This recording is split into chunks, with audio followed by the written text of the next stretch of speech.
这是一群被放逐的少年少女，他们行走在荒无人烟的战场上，向着未知的目的地前进，仿佛这世界只剩下了他们5个人。除了那些安适栖息的小动物，唯一能与他们相伴的就是冰冷的战斗机器军团了。因为携带的物资和替换的零件是有限的，这一路星爷他们都尽量避免战斗。即便如此，半个多月过去，他们的破坏神也已经伤痕累累了，想要继续前进，需要趟过这条河。不过星爷竟然表示可以暂时停下脚步，反正他们的旅程也不赶时间，大家就在河边的草坪上休息，顺便把衣服洗洗晾晾。莱登和星爷还一起去钓鱼，星爷也难得露出了爽朗的笑容。迄今为止，他已经送走了576个同伴，包括这的哥哥。而哥哥的名字已经被他留下，放在了小机器人菲多那里。事已至此，大家也没什么留恋的了，就是看那些物资能支撑他们走到哪里，而那个终点也将会是他们5人连同死去所有同伴们的终点。洗完衣服后，2个女孩子还想再洗个热水澡。小机器人激动地表示可以在自己的机箱里洗，却被星爷无情的拒绝，因为这个机箱太大，他们也没那么多燃料可以烧开那么多水。听得一旁的赛欧特一愣一愣的，他们的送葬人已经强悍到能和不会说话的机器人交流了吗？但安琪实在太想洗澡了，刚好他们也差不多到旧帝国的领域了。几个人想着就去了废弃的城镇里，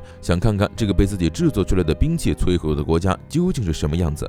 其实这里也是星爷父母出生的国家。就在这时，星爷和莱登路过了一条隧道，星爷下意识的想往里走，却被莱登及时拉住。隧道里有个军团，星爷只是下意识的想进去看看罢了。既然莱登不让，那就不看了。刚好不远处，克雷娜他们吵吵闹闹的声音，2个人就过去与他们会合。大家在城镇找到了可用的燃料。到了晚上，安琪和克雷娜迫不及待洗了一个热水澡。克雷娜还想让星爷他们一起进来洗，被安琪调笑，怪不得一直被当成小孩子。燃料是菲多找到的，星爷就夸奖他们小机器人把菲多高兴坏了，他自己也开怀大笑。可是莱登却看出来，那并不是他发自内心的笑。晚上，大家看着星爷的睡颜，颇有些感慨。他们能感觉到这段时间，星爷似乎放松了许多，毕竟一直追寻的目标也达成了。最近还会跟着大家一起说笑，而且在最后关头还找到了能依靠的人。他一直在为同伴送葬，记得每一个同伴的名字和生前的经历，或许也会想，等他死后，谁会记得他呢？好在雷娜给了他承诺，这样星爷也能放心的奔赴自己的终点了。但是莱登很担心这样的星爷，他总觉得这家伙好像已经什么都没有了。不出他所料，第2天大家起床就发现星爷不见了。几个人连忙四处搜寻，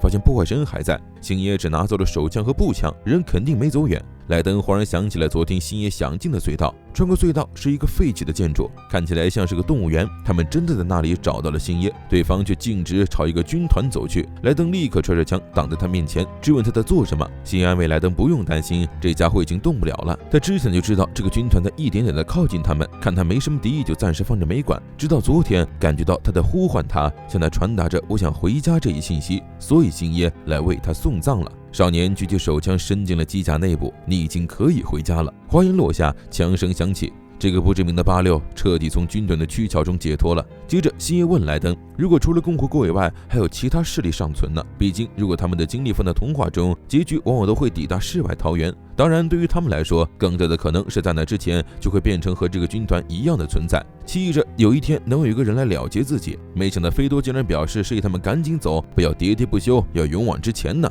菲多是一个有录像功能的小机器人，他第一次在战场上遇到星爷的时候，对方还是个小孩子，正在从死去的同伴机甲上切零件下来。一回头看见了菲多，同样失去了所有同伴的菲多脸上一点晶莹的光顺着划痕往下，就像是机器人的眼泪一样。星爷无师自通地理解了他的意思，从那之后就带着他辗转各个部队，而菲多一直记录着星爷的成长，记录他越来越高大的身躯和被越来越多死去的同伴交付的信任。后来他们被编入了先锋队，星爷只是扔了个零件，就把负责派制的白系种军官吓得瘫倒在地，引得其他人一众欢呼。菲多的任务也从记录大家变成了记录先锋队的所有人，他甚至见证了克雷娜对星爷春心萌动的过程。大家也没把他当机器人一样看待，而是同伴，真正的同伴。还纠结起菲多的性别来了，这小机器人竟然喜欢花朵。不过凯耶觉得爱花无关男女，而他最喜欢的是樱花。还有安琪和黛亚这对苦命鸳鸯，渴望为安琪带来新命运改变的黛亚，如今却已经和他阴阳两隔。最终的画面定格在了星爷对他说谢谢的时候，下一秒菲多在火光中爆炸。星爷他们遭到了军团的袭击，从昏迷中苏醒的克雷娜看到的就是这样一幅画面。战斗结束后，虽然他们5人还都安然无恙，菲多却无法再前进了。星爷将那一箱子刻着名字的名牌留给了他，毕竟他们几个大概也走不远了。破坏神只剩下星爷的还能用，弹药和燃料几乎被烧光，食物也所剩无几。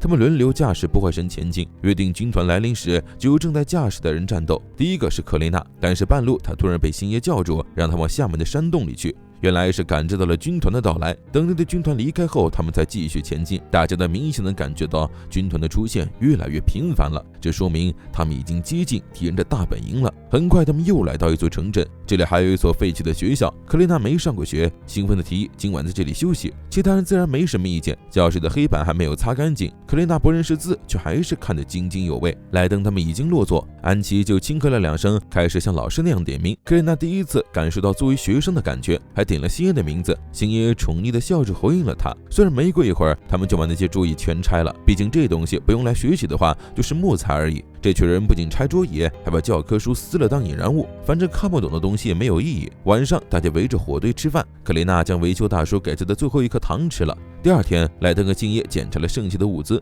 破坏神的燃料已经全部用光，油箱里剩的也只能再坚持1天。昨天来学校，今天就毕业，大家告别了学校，继续踏上旅途。今天由安琪来驾驶，他们要翻越一座山，能走的只有一条窄窄的小路。得到星爷的指示后，安琪继续前进。莱登和塞奥特都已经睡了过去，这时星爷表示该换人了，说他有些无聊，大家忍不住笑起来。当初在战场上拼命的他们，谁能想到会有一段这么悠闲的无聊的时光呢？不过安琪还是回到后面，把驾驶舱让给了星爷。万万没想到，星爷进入驾驶舱的第一件事就是切断连接，然后将旁边的山体击破，让碎石阻拦他们的去路。因为他已经听到了军团的声音，这是一支无论如何也躲不开的部队，现在由他驾驶，自然得由他来战斗。大家这才明白过来，星爷为什么突然要求换班。他想一个人战斗，甚至把直觉同步的连接都给切断了。可是他的同伴们怎么可能抛弃他呢？他们立刻抄起家伙，准备绕路过去。此时星爷的状态不太好，他被超长距离炮击击中，同时又听到了一个牧羊人的声音：我要杀了你，无论男人女人还是老人小孩，妨碍公主大人的人我都要杀掉。紧接着就是一连串的炮击，偏偏在这紧要关头，破坏神动不了了。接着军团正在包围过来，毫无疑问目标是他的头颅。星爷已经做好了自杀的准备，结果莱登他们在这时候赶来，但是仅凭几杆步枪怎么能拦得住呢？军团还是掀开了破坏神，铺天盖地的爆炸小机器人也朝莱登他们涌去。塞奥特的弹药被打光，刚准备补就被几个机器人近身炸飞倒了下去。莱登他们也没能支持多久，星爷已经没有力气举枪自杀了。他忍不住想，变成军团的自己到时候会呼唤谁的名字呢？另一边，雷娜也终于来到了先锋队的宿舍。虽然他想见的那些人早已离开，现在正在拍照的是新一批先锋队。维修大叔也从莱登那里他们听说过这位指挥官，主动提出可以带他看看他们曾经生活过的地方。其实维修大叔也是白系种，他的妻子是86，在妻子跟女儿即将被带走的时候，他染了头发跟他们一起。可惜母女2人最后还是死在了战场上。唯一值得庆幸的是，星爷告诉他，并没有见过喊他名字的军团，他的妻子跟女儿没有被囚禁在战场上，这样等他死了，说不定他们能在天堂团聚。所以每一批先锋队刚过来时，他都会告诉他自己是白系种，要杀要剐悉听尊便，只是始终没有这么做的人。雷娜怀着尊敬的心情向维修大叔鞠了一躬，然后行走在宿舍的各处，试图寻找他们生活过的痕迹，或是与自己曾在知觉同步里感受到的事物相对应。最后来到了星爷的房间，还看到了他们说的那只猫。小猫像是知道这个漂亮姐姐在找什么东西，挠着抽屉示意她。雷娜拉开了抽屉，拿出了小猫最喜欢的小猪头逗它玩，发现里面还有一个笔记本，上面是大家特地给她留言，还有一张合照。看到那些留言，雷娜的眼泪再也忍不住夺眶而出。星爷说，如果有一天你来到了我们的终点，能为我们献一束花吗？而雷娜带走了那些留言和照片，也带走了那只小猫。她还会继续前进，继续战斗，直至此生命运终结。